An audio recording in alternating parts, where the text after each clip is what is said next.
I'm really proud of the fight in our kids.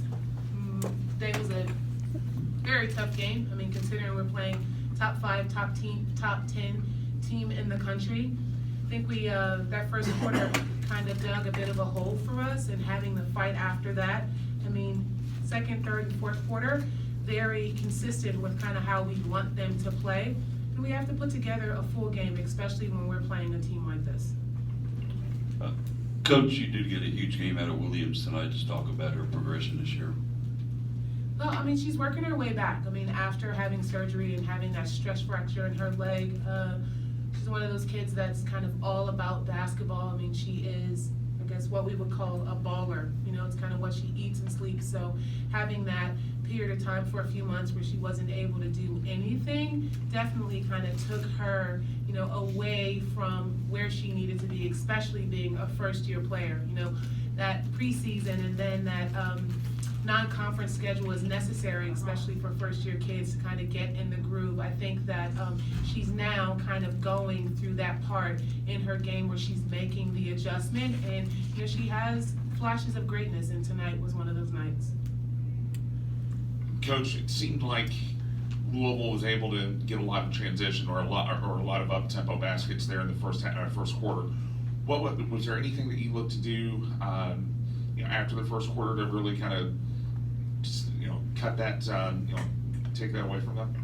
Well, it's kind of what they do against everybody. So, I mean, it was a part of our game plan to stop them from getting in transition. I mean, they are really hard to guard, especially when they get going, when they're running and they're forcing you or going downhill on you. And then, you know, they're getting transition baskets, and then it leads to you then running back and trying to protect the basket, and then they get three-point shots in transition. So it was our game plan. We just didn't do a very good job of it in the first quarter. But then we kind of adjusted and calmed down a little bit, and we were able to take it away in the next three. You mentioned that first quarter, Louisville kind of went on, I think it was a 16-2 run at some point there. When they have things clicking like that, when they can kind of get everybody involved, how dangerous of the team do you think they are? Oh, they're pretty dangerous. I mean, we gave them wide open shots, and that for sure wasn't a part of our game plan. We had a lot of missed assignments and kind of like over help, and when you give Shook and especially Evans wide open shots, then it's not going to be good for you. The adjustment in the following three quarters was big for us, but you know, again, against a team like this, you cannot put yourself in a hole like that, especially in the start of the game. Coach, when you go back and look at this one on the game film and such, what are some of the things you'll take out of this as you get ready for Sunday action? Well, our effort in the second, third, and fourth quarter is kind of more consistent with how we want our kids to play. You have to play like that night in and night out in the ACC. I mean, no game that you play is a give-me game. And in order for us to win games or close games out, we have to play 4 quarters in that fashion. Coach, you've played a couple of teams very closely, notably Kentucky. Your freshmen are coming along well. Do you see your team potentially turning a corner at some point as you go into March and making a deeper run than you would normally expect? Oh, it is definitely our hope.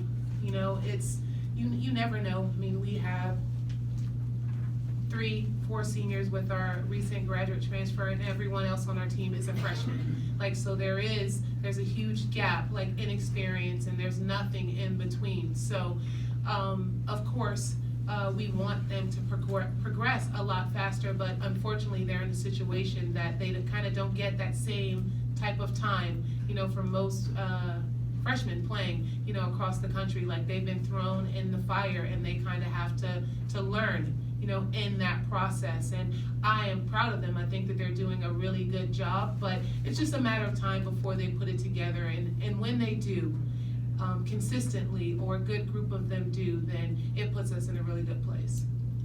Coach Jocelyn with the double-double tonight. She's just one of those players that's there for you every night. Just talk about her leadership on this team.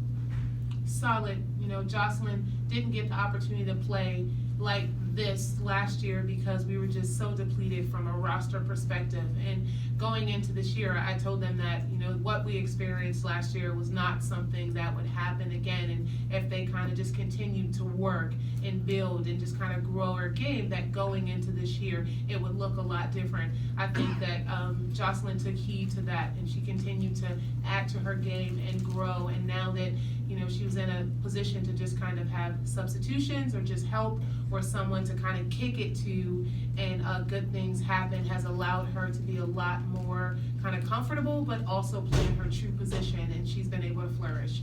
Her leadership, just her work ethic is very high level, and she does that day in and day out. And I think that I know, just from my own experience, when you have that kind of consistency in your work ethic, then good things are bound to happen. Any last questions? Thank you, All right, Coach. thank you guys. Thank you.